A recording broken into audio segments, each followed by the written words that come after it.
Good morning, everyone. My name is Teresa Walsh. I'm a supervising analyst out of the Syracuse office, and we're going to go through sections 4, 5, and 6 today of the organizational standards. And I just wanted to emphasize what Charlie just said about asking questions. Please ask away. This is an open book test. You know, when we assess the organizational standards, we welcome questions beforehand, during, after. There's no reason not to ask the question because we want you to meet the standards. That's our goal, is to have you meet the standards 100%. So ask away. So yeah, like I said, we're going to do the vision and direction category of the organizational standards, and that's 4, 5, and 6. So let's get started. So standard 4.1, the governing board has reviewed the organization's, hold on, sorry. So how do I move these pictures? Let me get you out of the way. Here we go. There we go. Okay. Can you see yourselves in my screen? Is there a way to get rid of that? I'm sorry, what was that? Teresa, I just didn't hear. What question was that? So if I'm sharing my screen and I can see your faces, do you guys see that on my screen? Nope. All we're seeing is your thing. I do think you clicked ahead. If you want to just click your back arrow, you might have clicked ahead a couple slides. I'm not sure if you corrected it. You can't see 4.1 right now? Yeah, we do. If that's what we're supposed to be, we're perfect then. Yes. Okay. Yeah, I'm trying to get rid of it. Ignore me, everyone. Sorry. Hold on a second. There we go. Okay. 4.1. The governing board has reviewed the organization's mission statement within the past 5 years and assured that 1, the mission addresses poverty, and 2, the organization's programs and services are in alignment with the mission. So here we're looking for board meeting minutes, and we want to see that the board determined that the program services are in alignment with the mission. So you can simply just restate those very words, use that language in your board meeting minutes. It's not up to us to decide what your mission is. It's not up to us to decide if your mission is in alignment with your services or vice versa. That's up for the board to decide, for your organization to decide. We just want to see documentation of that, and it's every 5 years. So that goes along. That's usually a good way to kick off the strategic plan. And I've found some resources for that if you're struggling with how to do that with the board of directors. There's a PowerPoint presentation that Partnership has, so that resource is available to you. This community action also has a calendar of board actions. That's very handy because it breaks down.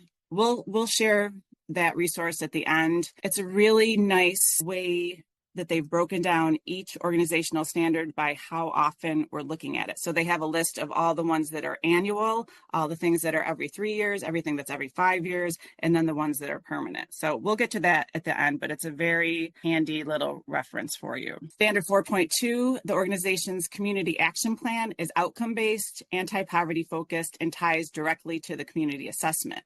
So the community action plan is also our CSBG work plan.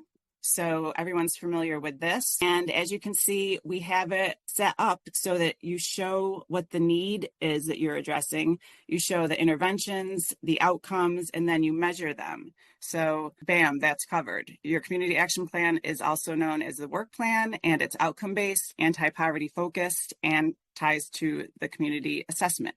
So that's an easy one, and that's already set up for you. Standard 4.3. The organization's community action plan, also known as the CSBG work plan, and strategic plan document the continuous use of the full Roma cycle or comparable system. So that's your needs assessment, your strategic planning, the implementation of services, measuring the results, and the evaluation. In addition, the organization documents having used the services of a Roma certified trainer or equivalent to assist in implementation. So like I noted before, the community action plan, that's your work plan. So that's set up to map out the use of Roma activities. So you'll see that there's the needs assessment and the strategic plan are in your C workbook. So we can see how you used your needs assessment and how your need that you found in your community corresponds with services that you provide. So that part's covered. And then the strategic plan document the continuous use of Roma activities. So your strategic plan is going to have a methodology statement, or in your committee minutes or somewhere, you're going to show that, hey, we're using the strategic plan. We are using our needs assessment to inform our strategic plan. So you can do that by putting it in a methodology statement or in meeting minutes when you kick the plan off. And when you do that planning, you want to show that you use the services of a Roma trainer or the equivalent, the implementer. So you can get creative. I know people, staff come and go, and maybe you recently lost your Roma implementer or trainer. But if you find yourself in that position, please reach out to your program analyst. We can come up with some ways to help you with that. Roma is so well used at this point that I don't think anyone is struggling with this anymore, because everybody's got their needs assessment, strategic plan, community action plan in place.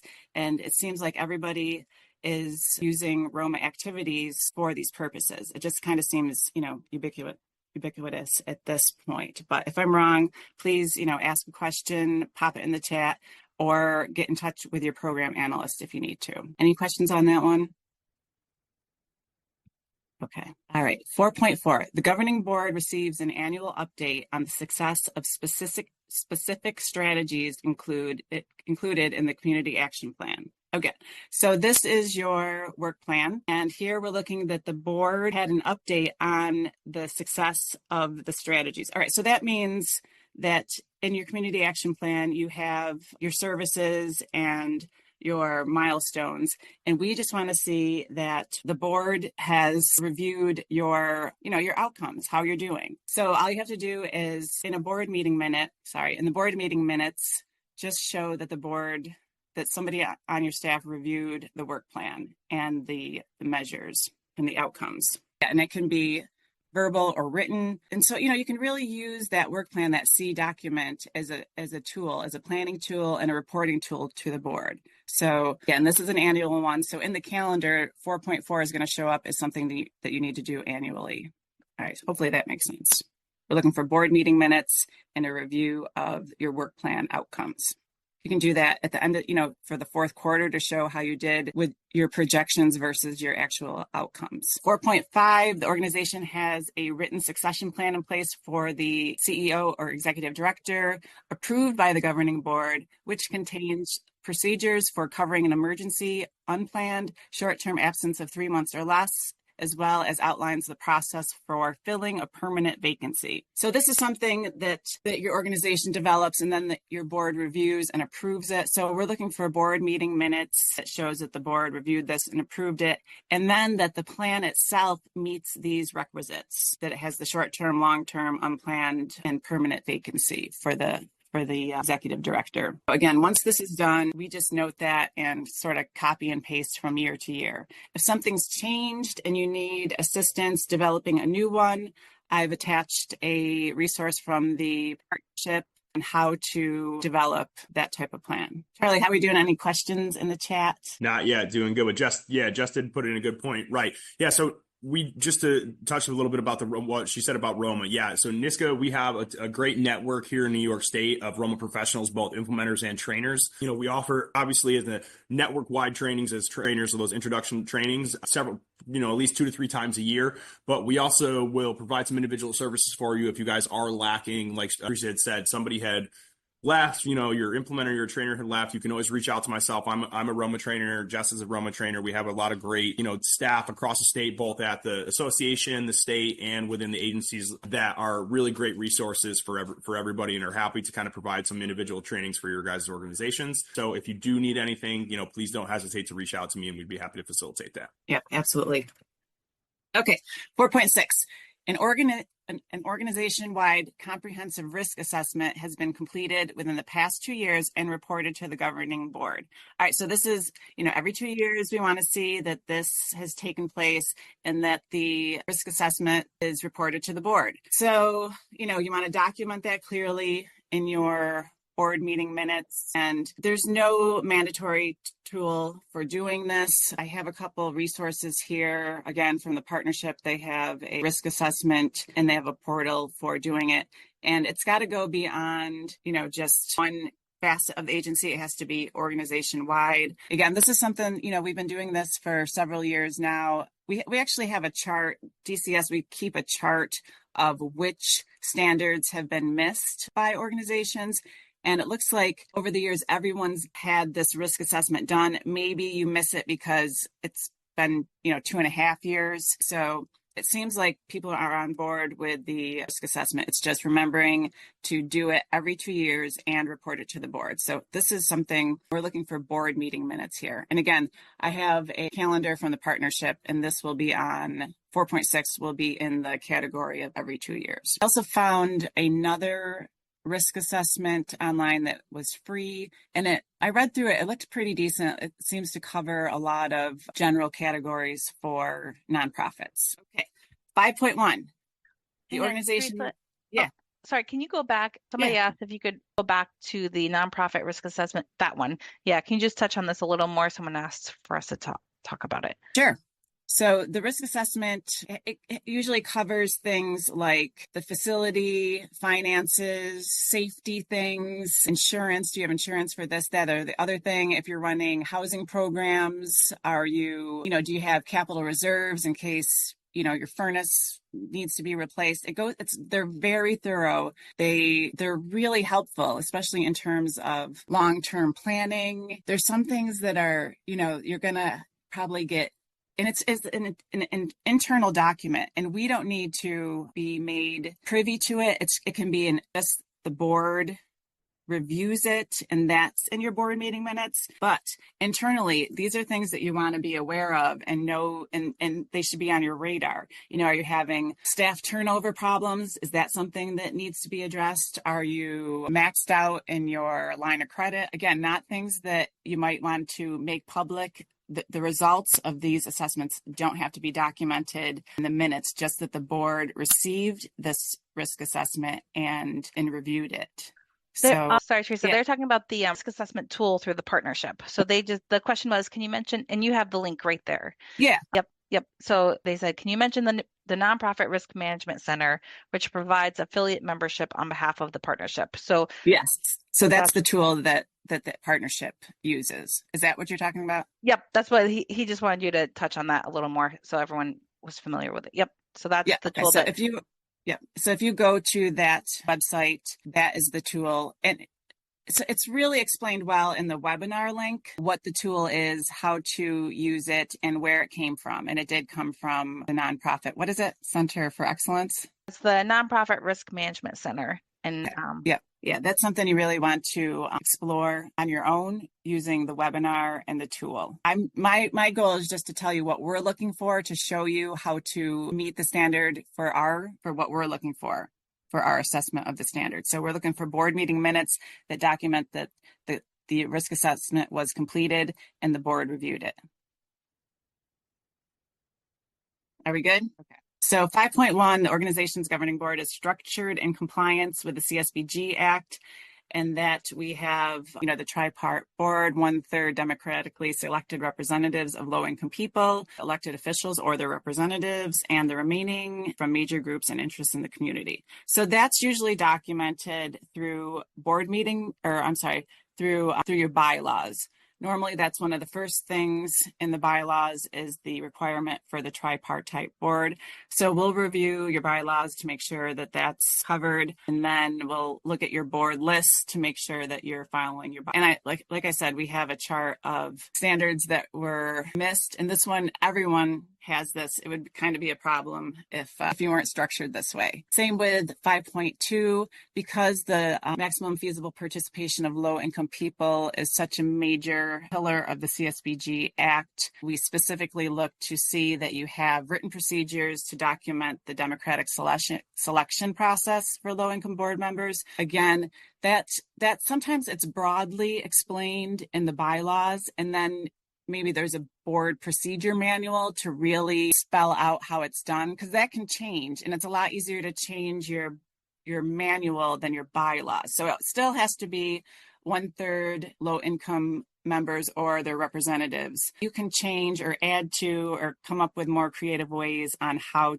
to document that democratic selection process. And again, this is one that everyone meets, and it'd sort of be a problem if people weren't meeting this. So the organization's bylaws have been reviewed by an attorney within the past 5 years. This is really important to have done, because your bylaws are one of the main operational procedures for your organization. So you want to make sure that they are that they cover all the bases and that an attorney who is familiar with CSBG, familiar with nonprofits, reviews them, and they might, give you some ideas on how to improve them. So this is really an important thing. And like the guidance says, there's no requirement that the attorney be paid. If you have an attorney on the board who's familiar with nonprofits, that's allowed. It's a final review by an attorney on board or staff are not recommended, but it's not disallowed either. So it's ideal to have someone who's really familiar with nonprofits and CSBG. Okay, the organization documents that each governing board member has received a copy of the bylaws within the past 2 years.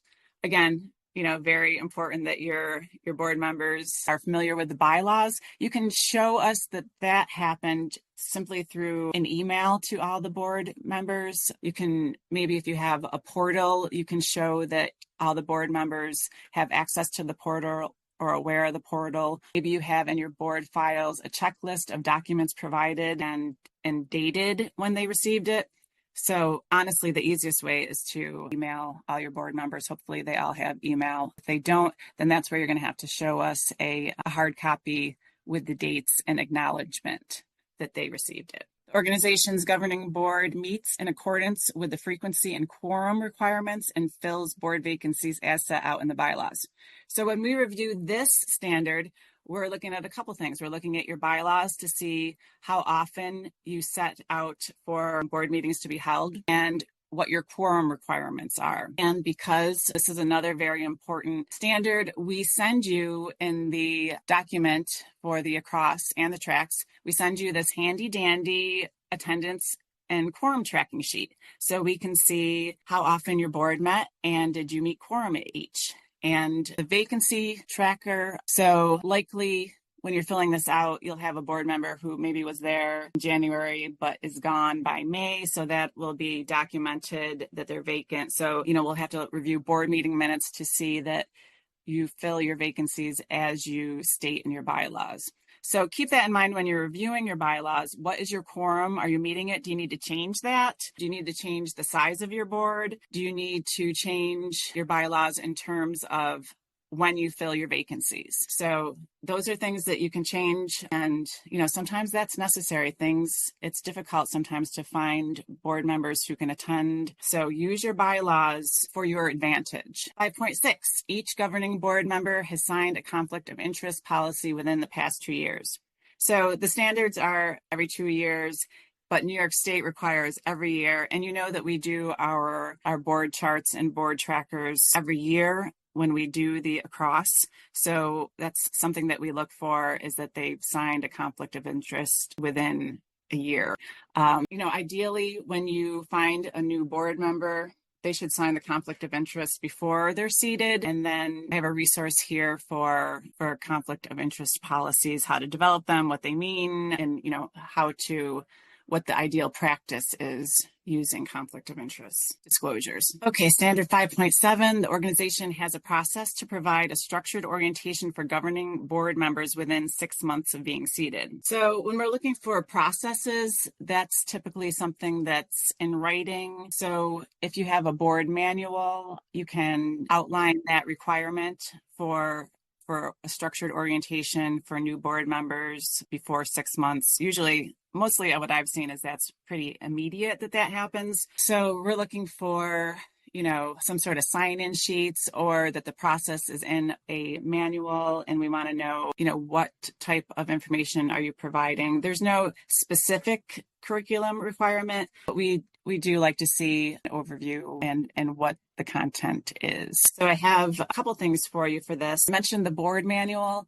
So I have a link to what goes into a board manual. And again, it's something like, we do orientation within 6 months of a person being seated. And the board manual can also talk about committees. There's a lot of things that you can put in the board manual that you don't need in your bylaws. And certainly Cap Law has a couple good PowerPoints and videos that you can just show your board members. And I watched them the other day. They're excellent. 5.8, governing board members have been provided with training on their duties and responsibilities within the past 2 years. So this, again, needs to be documented with either, if you're doing it at a board meeting, then it would be in the minutes. If you're doing a training, like a standalone training, we want to see the sign in and, the content that was provided. And this has to be done every 2 years. So, there are duties and responsibilities. There are duty of care videos that CAPLA put out. And again, it's excellent. And it talks about the fiduciary duty of care. And then CAPLA also has a CSBG training module. That's a video. And again, that's excellent. It talks about, the CSBG Act and tripartite board. That one could be good as a orientation also. Both of them could really, but it's really important that the board understands what they're supposed to be doing, what their responsibilities are. So, that's why it's an organizational standard. 5.9, the organization's governing board receives programmatic reports at each regular board meeting. Again, so when we are assessing whether this is met or not, we need to see your board meeting minutes, which normally we receive by email or on our SharePoint. So we would just, go through those and make sure that there's some kind of program report in the minutes. And as the guidance says, you don't have to do each program at every board meeting minute, but there has to be some level of programmatic reporting. So that could be, the executive director report could give an overview of all the programs, or maybe if you have a Head Start program, this is going to occur. A lot of times it's hard to get anything else in outside of Head Start, but again, it's a requirement. So we're looking for some sort of documentation that shows that the board is aware of the agency's programs and some sort of information on what's going on with them. And then, hey, Teresa, I just wanted to jump in real quick too, just to point out, we have a really great resource on NYSCA Learn. We have CAPLA's All Aboard videos, the training series available on NYSCA Learn that you guys can go ahead and take and reference. If you don't have a current NYSCA Learn account, again, you can reach right out to me. We'll get you set up, but they're all documented on there. It's a really great resource, and it seems to be really well utilized throughout the network. So I just wanted to point out that that's there and available for everybody. Okay. So this All Aboard, the duty of care, they also have other ones? Yep, absolutely. Okay. Yep. Isn't that cute? All Aboard. Yeah. The one I watched, the duty of care one, was excellent. So I assume they all are. Okay. Charlie and NYSCA Learn, they also receive a certificate if they've completed the board training, correct? So that's their documentation that their board member attended that training that we see. We see that as program analysts, and that's a great. Yes, thank you. Good point, Jess. Thank you. Okay. Are there any questions in the chat, or does anybody want to ask a question? Am I going too fast? Going great, Tuesday. Perfect. Yeah, this is super weird. I'm sitting in this room, sort of talking to myself. Okay. Which is not unusual. Okay. 6.1, the organization has an agency-wide strategic plan in place that's been approved by the governing board within the past 5 years. Okay, so like I said, I looked at this one too on our little chart of who's met what, and it looks like everybody's doing strategic planning. Maybe every once in a while, the 5 years part, we might get behind or whatever, but it looks like everyone knows about agency-wide strategic planning. And I think, that's really due to how much Roma training has been provided. The activities of Roma are important to run a community action agency, because as we know, things change all the time. So anyway, what we're looking for here is that the board reviewed and approved the strategic plan. Really, this is kind of the board's overarching big picture kind of document that they should be reviewing regularly. And, as we know, some of these standards coming up will ask for documentation of that. And, if you're new and you're looking for some information on strategic planning, there's a lot of partnership information. And then just in general, strategic planning for nonprofits, there's a lot of information out there. And then, and just let me say this while I'm thinking of it, just because I have this elements of a strategic plan scorecard on here doesn't mean that you have to use this format. It's just a suggestion. It's also, you can also use your work plan, your CSBG work plan, also known as the Community Action Plan. We have a tab on there for strategic planning activities, for agency-wide, capacity building things. You can use the capacity building tab to pop your strategic plan elements, or some of them, or whatever. And again, you can use that C workbook as a tool for your organization. And when you're presenting your program work plan outcomes, you can also look at your strategic planning tab your capacity building tab and review the outcomes there because you're reporting them quarterly. But you only have to do it on an annual basis. Anyway, so I just wanted to point out that those things are available. You absolutely do not have to use this specific scorecard, but it's a nice little way to present it to show that you have outcomes that you're looking to meet and that you're reviewing it each year. That's the key. You have all this data, but what are you doing with it? Are you looking at it? Is the board aware of it? Are you working towards those things? So the year to date is a nice little column for that purpose. Okay, so then the approved strategic plan addresses the reduction of poverty, revitalization of low-income communities, and/or empowerment of people with low incomes to become more self-sufficient. So, these are the purposes of the CSBG Act. And the guidance says, we don't need this specific terms, this specific language, but the theme has to be there. And again, this is something that, if you're a community action agency, it's going to be hard to do a strategic plan without some type of assistance to the low-income community. So again, this is one that's, everyone meets this one. Again, same with this one. The approved strategic plan contains family, agency, or community goals. Obviously these are part of the Roma activities referenced in IM 49. And like I said, our handy dandy CSBG work plan also has family, agency, and community goals spelled out in the body of the work plan. So again, use that C document as a tool for your organization. You don't have to reinvent the wheel. And, when you're doing your strategic planning process, you're going to break down your overarching goals to determine if they're family, agency, or community goals. 6.5, the governing board has received an update on progress meeting the goals of the strategic plan within the past 12 months. So here, again, we're looking for board meeting minutes and that the strategic plan goals and progress towards those goals has been reviewed.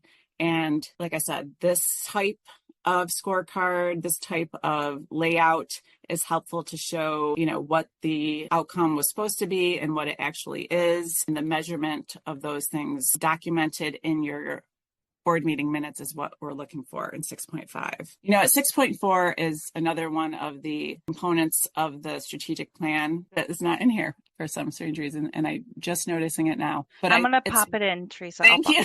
I'll pop it in. It's that the customer satisfaction data and customer input collected as part of the community assessment is included in the strategic planning process. Oh, so it's not. Okay, so that is a very good one to talk about. Holy moly. So let me, I just put that in the chat. And do you want me to, I can share my screen. I have a cross tool. Okay.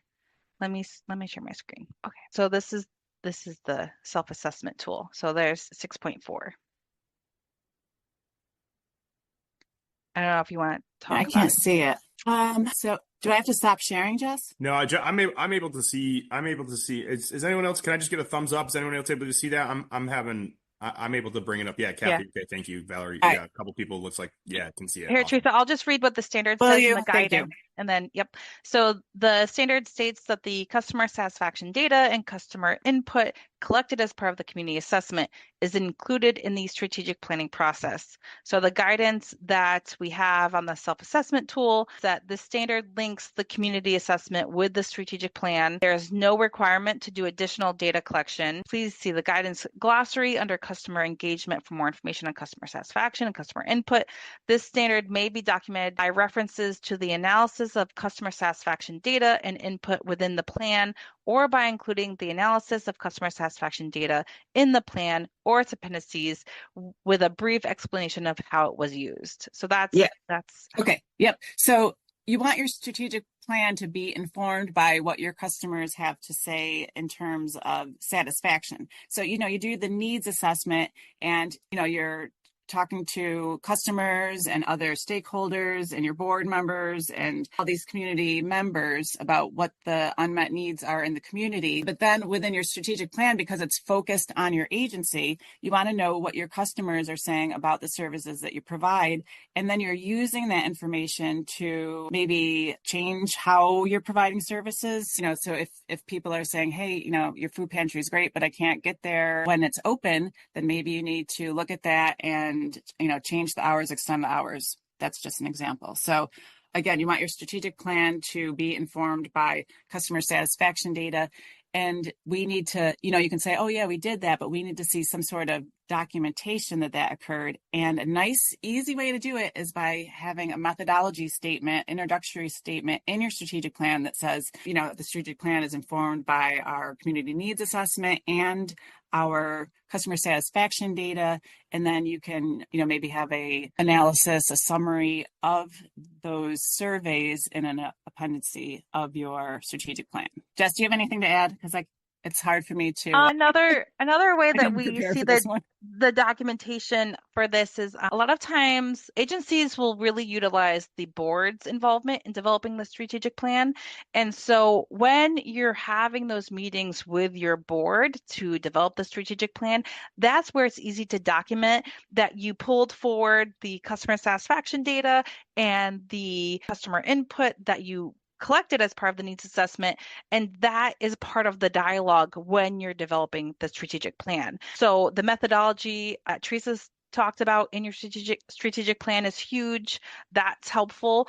But it really does help. For me, as a program analyst, the most seamless way of doing it is to document that either your leadership, if you have a committee doing the strategic plan, or your leadership meetings, as long as you're pulling forward the customer satisfaction data and the customer input, that's an easy way to show yes, we talked about those and we are incorporating that information into this overall strategic plan. Any questions on that one? I apologize that I reviewed these slides I don't know how many times, and of course just now I realized that 6.4 is missing, and it's one of the more intricate ones, of course, so I apologize for that.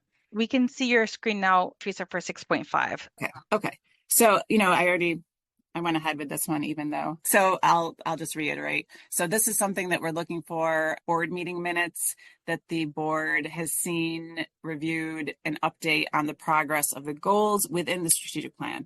And, and you can use something like this strategic plan scorecard if you want, or you can even use your C workbook, the capacity building tab, and pop in your strategic planning outcomes and show the board the progress you've made towards them. And that's it. Any questions? Like Charlie said, we're going to make these slides available so you'll have the links for those references. And, I just want to say it again, this is an open book test and you're free to ask questions before, during, and after. And also, one of the mechanisms of DCS reviewing the standards is that, we review them, whether it's on site for the tracks triannually or annually as a desk review. We send out a report to you and you can write back and say, hey, you're saying that we didn't do this, but we provided that. There's room for back and forth if you think that we misunderstood, or just missed something that you provided.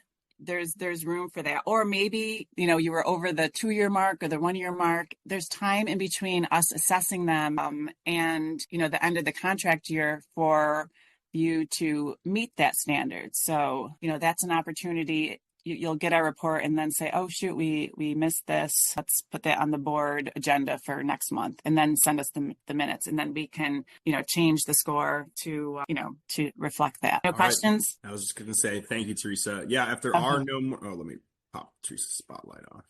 If there are no questions right now, like Teresa said, you guys can, okay, we do have one coming. Is there any chance that a tracks indicators training will be offered? Absolutely. Well, all right. So we can absolutely make that happen. We've been in the process of trying to change the tracks tool. So we've sort of been waiting for that to occur, but I don't know when that's going to happen. So if you have a tracks coming up and you need assistance on reviewing the indicators, we can absolutely do that for you specifically. And then as an organization, we can look at our timeline. And if it's going to be, if we don't have it, forthcoming, if we don't know it's going to happen soon, we can absolutely do a tracks presentation similar to this. Answer is yes, one way or another. Well, if we don't have any other questions, I'll just say it again. This is an open book test. Reach out to us if you have questions. If you aren't sure what we're looking for, we will happily tell you. Awesome. Thanks, Teresa. Go Eagles.